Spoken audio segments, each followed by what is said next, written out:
A man sits at a desk writing. He wears a suit, waistcoat, and bow tie. His skin is brown and his black hair is cut short. Words appear. I have learned that success is to be measured, not so much by the position that one has reached in life, as by the obstacles which he has overcome while trying to succeed. View of a green pasture. Titles appear. Measure of a Man, The Life and Legacy of Booker Taliaferro, Washington. Sheep in the pasture. Fields with split log fences. The Booker T. Washington story begins here, A tree-lined dirt road along fence. at a slaveholding tobacco plantation in Virginia. A small field with tobacco plants. African Americans working in the field. Label reads, James Burroughs Plantation, Hales Ford, Virginia, 1864. Slavery was the primary cause of the Civil War. By 1864, the fighting to end slavery had gone on for 3 years, impacting life throughout the South, including here on the Burroughs Plantation. Farmhouse in distance. Elizabeth Burroughs ran the plantation after her husband James died and her sons had left to serve in the Confederate Army. At least 10 enslaved Africans worked the plantation. One, named Booker, was 8 years old. He had been valued at $400. Man at desk again, still writing. My life had its beginning in the midst of the most miserable, desolate, and discouraging surroundings. In the lowest depths of slavery, ignorance, and poverty. Label reads Booker T. Washington, Up from Slavery. From the time that I can remember, almost every day of my life has been occupied in some kind of labor. You boys, stop dawdling. Get your lazy feet a-moving. Careful with that water unless you want to thrash it. Small African American boy carries large pail of water, approaches white overseer at field, and does other work around plantation, raking hay, filling water pail, and scooping grain.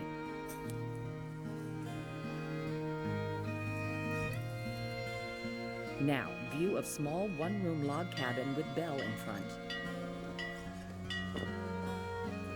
I was born in a typical log cabin. Small window in log wall.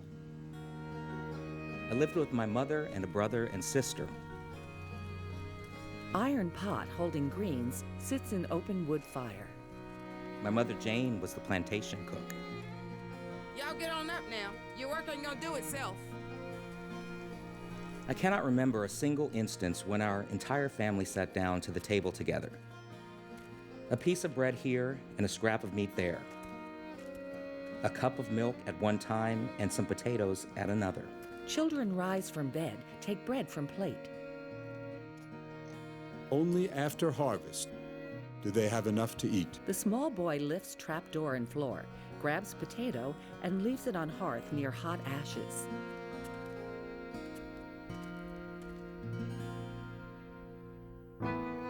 Booker's mind was also starved. It was against the law for slaves to learn to read and write. I had no schooling whatever while I was a slave. I had the feeling that to get into a schoolhouse and study in this way would be about the same as getting into paradise. The boy gazes at small frame building labeled Hales Ford School. Violence was part of enslaved life. The whipping of his Uncle Monroe burned into Booker's memory. White man pushes African American man to stand against tree, then removes his jacket and uncoils a long whip. Fear was ever present. Charged with taking grain by horseback to a nearby mill, Booker was beaten if there was a delay in getting back. And there were other dangers as well. View of woods. The woods were said to be full of soldiers who had deserted. And I had been told that the first thing a deserter did to a Negro boy when he found him alone was to cut off his ears. 5 black men sit around campfire. By spring, rumors abounded that the war would soon end. The outcome would have a profound impact on all who lived at Hales Ford. My first knowledge that freedom of the slaves was being discussed was early one morning when I was awakened by my mother. Black woman inside cabin. She leans over sleeping children. Wake up! Wake up! We's gonna be free.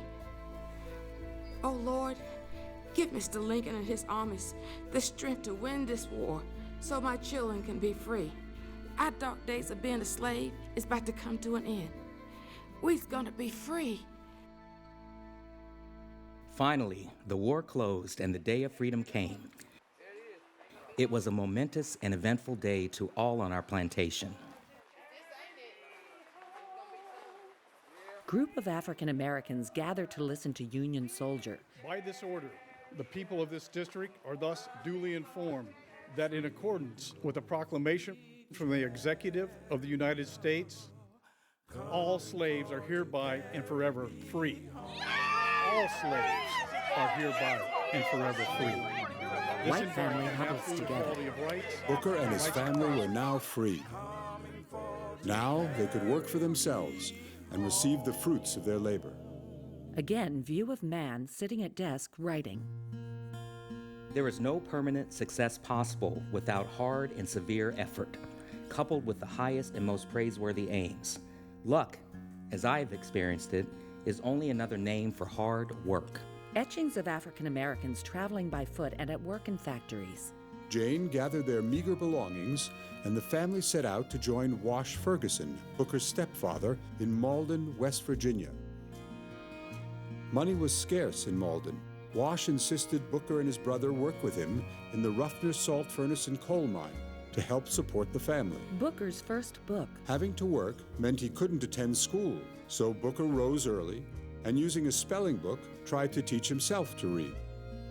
From the time that I can remember having any thoughts about anything, I recall that I had a determination to secure an education at any cost. Photo of William Davis, Booker's first teacher. Wash finally allowed Booker to go to the Tinkersville Colored School, but only before and after work. One day in the coal mine, he heard two men talking about a new school in Virginia, the Hampton Normal and Agricultural Institute.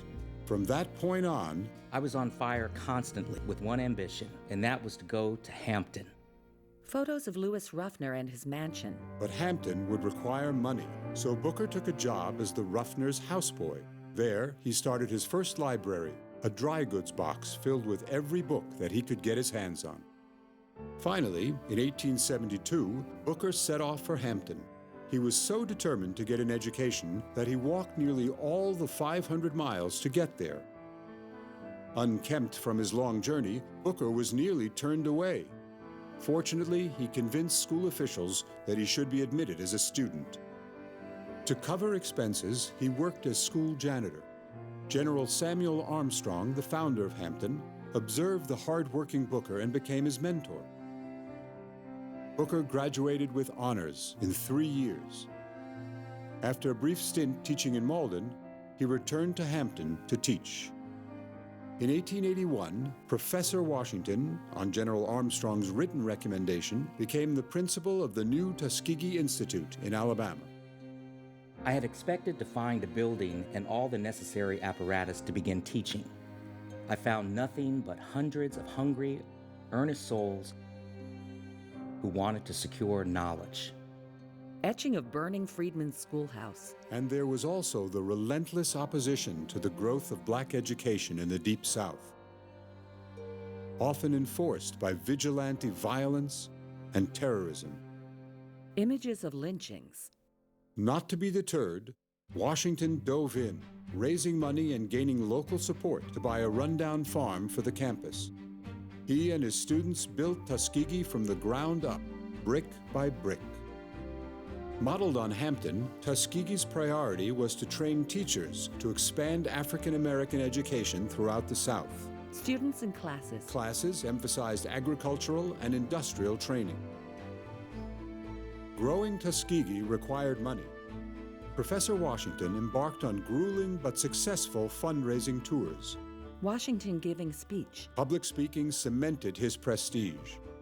In 1895, he was invited to speak at the Cotton States and International Exposition in Atlanta. Exposition poster. This was significant. It would be the first time an African American speaker had appeared on stage with white speakers in the South. What were my feelings when this invitation came? My early years spent in the lowest depths of poverty and ignorance. I was determined to say nothing that I did not feel from the bottom of my heart to be true and right. Washington speaking to crowds. The core message of the speech, received with acclaim, was to promote equal economic opportunity for African Americans.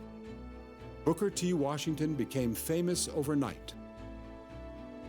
Economic advancement, entrepreneurship, and self-help would be key to African Americans obtaining civil and political rights. Washington with government officials. Washington parlayed his new prominence into advising on racial issues at the highest levels of government and industry to ensure economic and financial independence for African Americans.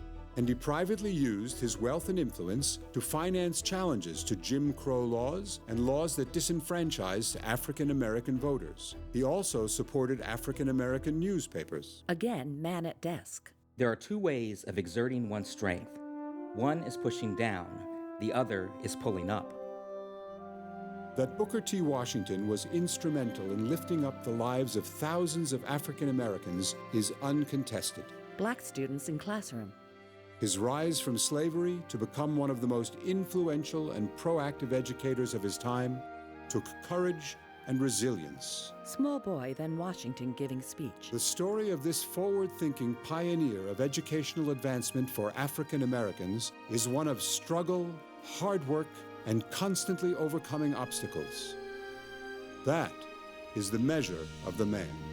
Photo of Washington in formal pose.